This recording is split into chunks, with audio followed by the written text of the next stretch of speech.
Mr. Chairman.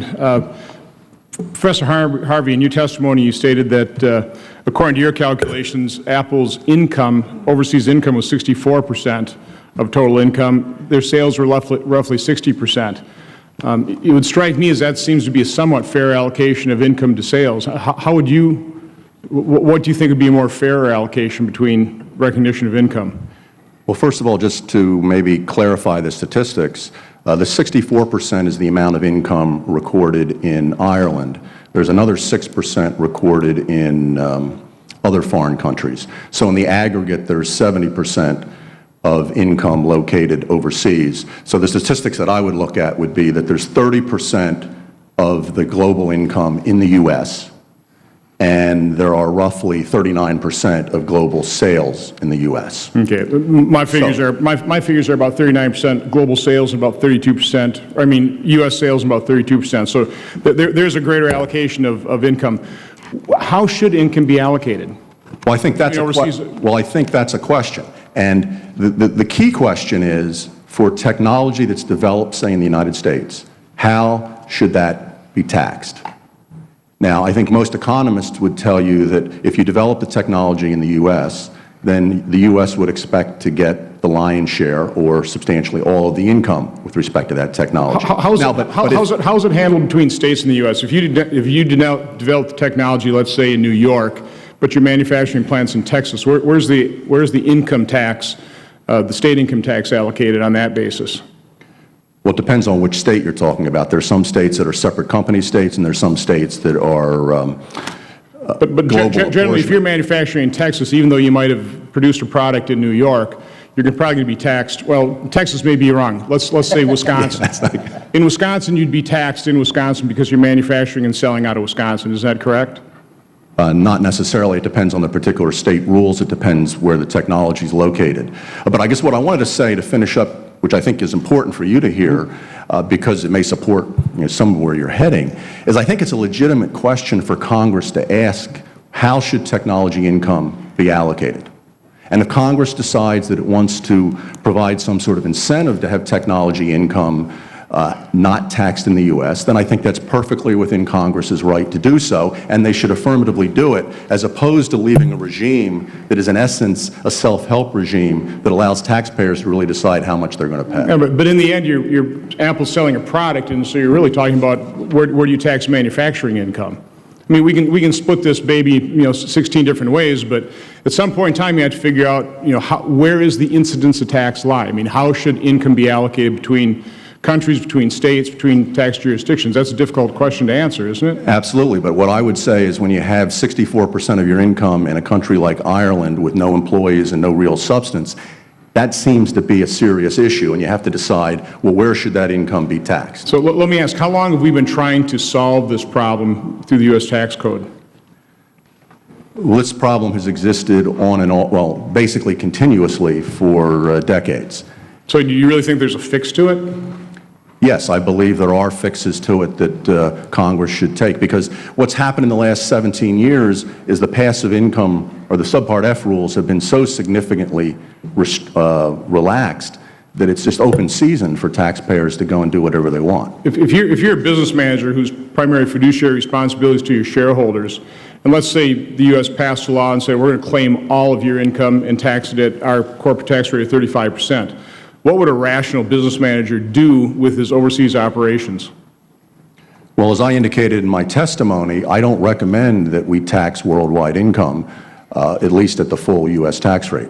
I recommend that we only tax, if we're going to have a minimum tax on foreign earnings, that it only be with respect to tax haven earnings, and it's something less than the full rate. What would that be? Well, I think the number that's thrown around by a lot of folks is 15%, in that range. But what if a business manager felt that was too onerous, and couldn't they just divest themselves of those companies, and then all of a sudden you've got a smaller U.S. company, you have a larger overseas company? I mean, isn't there always there's unintended consequences to try and do anything here, isn't there? Well, you've got the competitive issue, and are you going to let U.S. multinationals then effectively have free rein to move income offshore?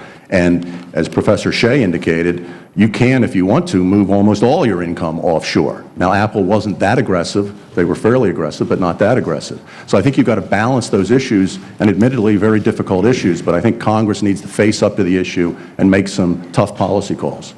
Now, I understand the point that you might have disadvantage of a domestic competitor that doesn't operate overseas when a multinational corporation's overall effective tax rate is lowered because of some of the overseas taxation issues. But in general, who benefits from a lower tax rate on a corporate structure such as Apple? Who's beneficiary? No, sit here. Well, certainly as a result of their tax planning, their shareholders are the beneficiary, Who are the shareholders of Apple? or whoever owns the shares of stock. Do you have any idea what the breakdown is? I do not know what it is. Yeah, I'll probably ask Apple management that. But in fact, the people that benefit really are those owners, and a lot of those are probably union pension funds and just individual shareholders, correct? In other words, there's an assumption that because Apple made a really good deal with the overseas taxing authorities, that's somehow bad for America. In fact, would we be better off if Apple were paying 12% to Ireland or 25% to Germany? Would Americans be better off? Well, I think to the extent that you get a more fair allocation of income, I think ultimately in the long term, yes, Americans would be better off. So it'd be better if Apple were paying more of its corporate profits to taxing authorities in Ireland and in Germany? That'd be better for America? I think in the long run, we need to come up with what's the appropriate taxation of international income. Now, as indicated in my testimony, my written testimony, my preference would be to see a reduction in the corporate tax rate in total for both domestic and foreign companies down to 15%, and probably replace that with some sort of alternative funds, whether it be a VAT or something else. I don't think that's going to happen anytime soon.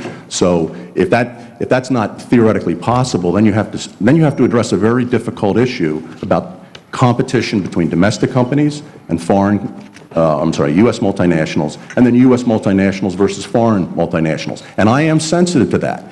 There is an issue as far as competitiveness between U.S. and foreign multinationals, but don't forget there's also an issue between competitiveness of U.S. domestics versus U.S. multinationals.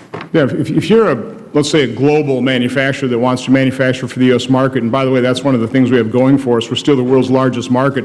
I'm a manufacturer. I wouldn't dream of manufacturing for my domestic customers anywhere other than the U.S.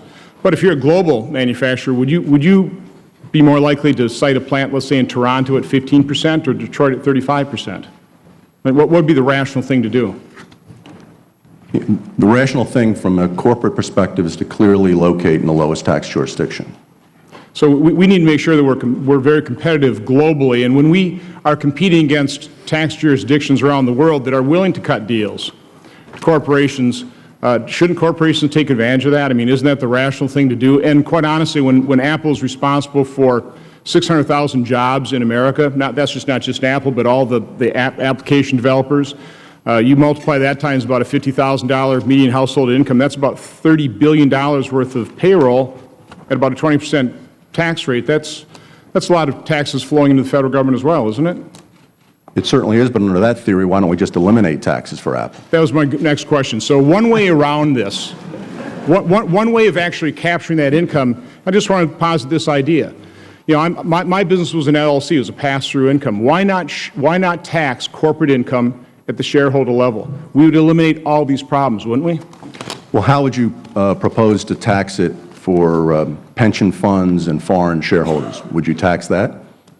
Well, again, it depends. Would the U.S. corporate tax be a withholding tax? If it passed through to the actual taxpayer, if you're a tax-exempt organization, you won't pay tax on that income. But if you're a high-tax individual, you'll pay it at your high tax. You could eliminate all dividend income, and you could capture all worldwide income, and corporations you'd eliminate the competitive disadvantage of different taxing jurisdictions. Again, if that's what Congress decides to do and wants to replace the $250 to $300 billion a year, it's within your prerogative to do so. But again, that would eliminate the inability, and that's basically what we've had. We've had the inability for decades of trying to capture this income that shifts around the world and reacts to different, very Byzantine tax structures. Well, there's no question that the U.S. tax law is extraordinarily complex. I guess one thing you did say, though, and is the issue of whether the U.S. tax law puts U.S. multinationals at a competitive disadvantage. And there are pros and cons on both sides of that. My personal view is that the U.S. tax law, in many cases, actually favors U.S. multinationals. But, maybe we can talk about that separately at some point. Okay, thank you. Thank you, Mr. Chairman. Thank you, Senator.